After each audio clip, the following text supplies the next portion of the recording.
guys, so today magkikita kami ng best friend ko dito sa KCC. So ilang years ba? Tagal na. Ilang years kami hindi nagkita.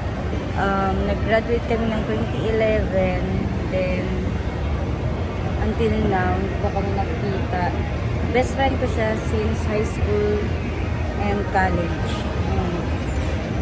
So magkikita kami ngayon. 2011 ang last namin kita, then 2024 na ngayon.